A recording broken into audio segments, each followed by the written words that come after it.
everyone, and welcome to our vodcast on BYOD and K-12 education. I would like to introduce you to our team. We have Brandon Coble, Ellen Murphy-Dunn, and myself, Katina Popolkas. Today we are going to share with you our presentation on BYOD in K-12 education, the what, the how, and all the other things to consider. So let's get started. First of all, what exactly is BYOD? Bring Your Own Device, or BYOD, refers to the technology models where students bring a personally owned device to school for the purpose of learning. A personally owned device is any technology device brought into the school and owned by a student or the student's family, staff, or guests. And that comes from Alberta Education. You must be asking yourself, well, why would anyone want to bring their own device to school? Here are some of the reasons. BYOD allows students to use devices with which they are already familiar, and it allows them to continue their learning at home or wherever their device travels with them. BYOD permits students to access more up-to-date technology than can usually be provided by schools. BYOD allows students to capture and communicate their learning outside the walls of a school 24/7. And BYOD programs are becoming more common because for financial reasons, the majority of schools and school boards can't keep up with the technology needs of today. But BYOD is not without its challenges. We are going to highlight some of the different issues connected to BYOD and some possible solutions. We're going to take a look at equity, accessibility, compatibility, appropriate use, school readiness, and effective integration. So Brandon, let's take it away. Equity is a huge factor that we have to consider when we're looking at the issues regarding bring your own device policies. We have to remember that technology comes at a price, and when we're asking students to be bringing their own technology from home, we have to consider whether we're going to be creating a digital divide between those households that can afford and those that cannot afford the luxuries of technology. There's a variety of ways that school programs can help to ensure equity. One being access to mobile technology at school, whether that's computers, iPads, tablet carts, etc. Perhaps a school loan program where students can access technology on a daily basis. And look at the possibility of discounted technology costs. For example, the Peel District School Board offers students and parents the ability to purchase a tablet for only $55. Another issue to consider when implementing a BYOD policy is accessibility. Assistive technology is often accessible on student-owned devices. Some students with special education needs may prefer to bring their own device to school for curriculum tasks. There are several benefits to BYOD for students with special needs. A few examples include students being able to choose the technology that fits them best. Whatever they're used to at home, they can use at school. Second benefit is that students can download the apps they need. Students are forced to be responsible. Differentiation becomes more manageable. When your students have access to specialized technology, they have access to the tools that they need to thrive. So those are just a few examples of some tips and some issues related to accessibility. We're going to be passing over to Ellen, who's going to be looking at compatibility issues related to BYOD. Thanks very much, Brandon. Let's talk now about two BYOD issues that have plagued my classrooms in my teaching. The first one is device compatibility. And compatibility in the BYOD sense refers to the ability of a range of devices to run programs or apps with consistent features from one device to another, which becomes an issue in BYOD programs for reasons. The first one is that with this many different devices and all the operating systems available, plus the overwhelming choice of apps, not to mention the variety of screen sizes available, and don't forget the memory limitations and the 1 or 2 camera options, how are teachers and students ever going to make BYOD work? The answer, like the answer to a lot of teaching-related questions, is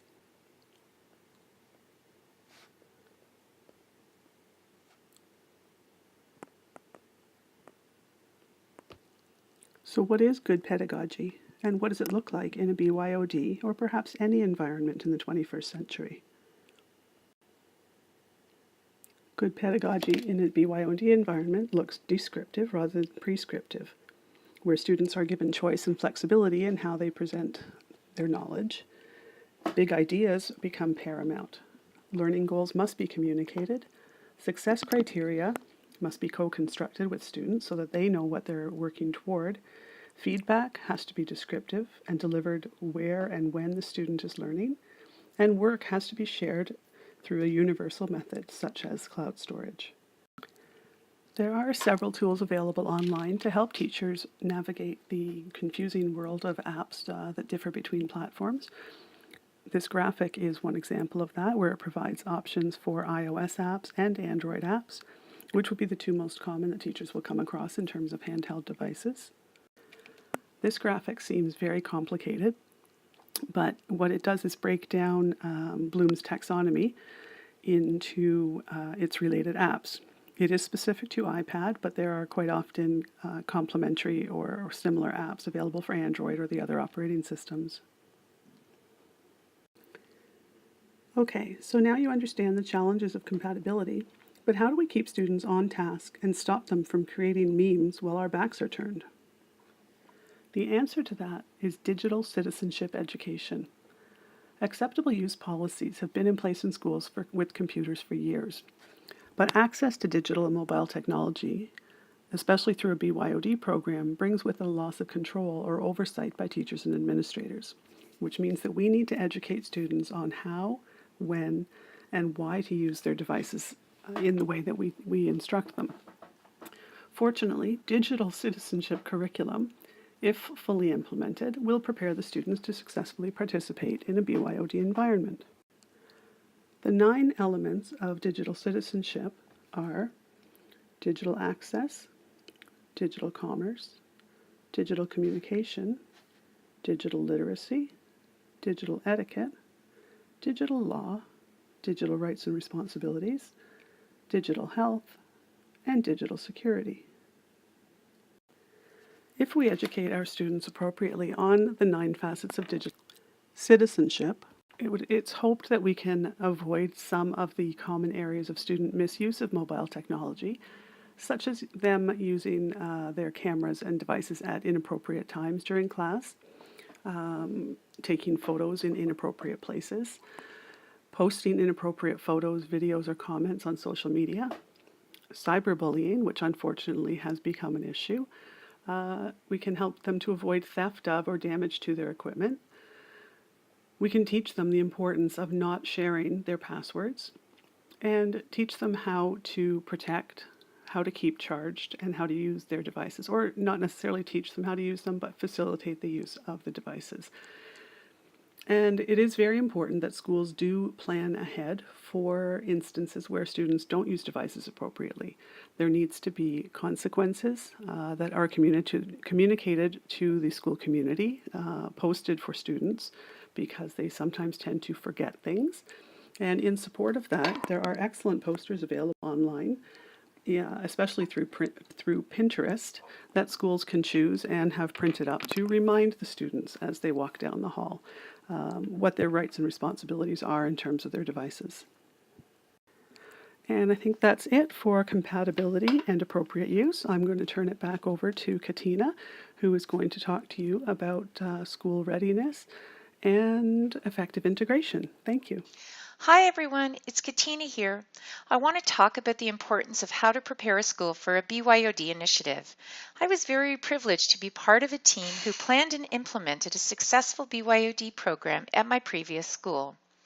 I would say there are 5 areas that need to be addressed before starting the program, including gathering your stakeholders, establishing a BYOD leadership team, building a solid infrastructure, designing and revising an acceptable use policy, and advertising the program to get staff and students excited. Stakeholders. When planning a school for a BYOD program, it's important to gather and include all stakeholders throughout the process. This group should include representation from the admin, staff, and students, but it also needs to include parents and local community organizations. We bounced our plans off of the stakeholders while in the planning stages, so there were no surprises when we launched the program after a March break. During that time, we also created a small leadership team of those interested staff members who were excited by both pedagogy and technology. These were the people who drove the program and got stakeholder support. An essential part of any BYOD initiative is the infrastructure. Make sure the infrastructure can support the program. There is nothing more frustrating than when a great digital lesson doesn't work because of connectivity issues. Staff and students will be both frustrated and upset. The image on this slide is an example of a wireless audit that was done at my school as we prepared for the program. Our district IT team came to the school and determined the optimum locations for the wireless routers. We then made the decisions on which areas of the school to prioritize. For example, our classrooms were the first priority for wireless, and then when we could afford it, we added other locations. Part of the BYOD planning, as Ellen mentioned, is an acceptable use policy. Our policy had to include everything our district required, as well as custom information directly related to our school. And just as a side note, as the program rolled out, our acceptable use policy changed numerous times. And it's one thing to let staff and students know that BYOD was coming, but it's another to really build up student excitement and buzz in the school. We shared the information at Parents' Night, did fun announcements, put up posters on the school wall, and when we launched the initiative after March break, we had over 80% of staff and students bring in their devices. It was a very successful start to the program, but we weren't finished yet. I'll finish off this particular section with one of our student-created videos that we played at our kickoff assembly. Have you ever wondered how your electronic device feels about being left all alone at home when you leave for school? Wonder no more. Now, you can BYOD to school. That's B for bring, Y for, well, you get the idea. You may be wondering, why would I want to bring my own e-device to school? I mean, what's in it for me and what are the rules? Well, let's say you're in history class and your fingers start cramping up from note-taking. Or maybe you're just a slow writer. No need to worry. Just take notes using your laptop or tablet. Or maybe you're in science and your teacher asks you to research a topic. If you brought your smartphone with you, you're in luck. Just browse the internet in the comfort of your cozy classroom chair. BYOD is meant to enhance your learning experience in class. As long as you have teacher approval and supervision, you're good to go. What if I'm feeling a little hungry and want to use my cell phone to call Regino's Pizza? Hey, Regino. Yeah, I'd like to order double cheese with anchovies, triple pepperoni, and you know what? Just smother some barbecue sauce on that sucker for me. If you misuse your device, it'll go to the phone place of no return. Well, all you have to do is get a permission form, bring it home, and get it signed by your parents. That's the best part about joining the BYOD revolution at Macmillan.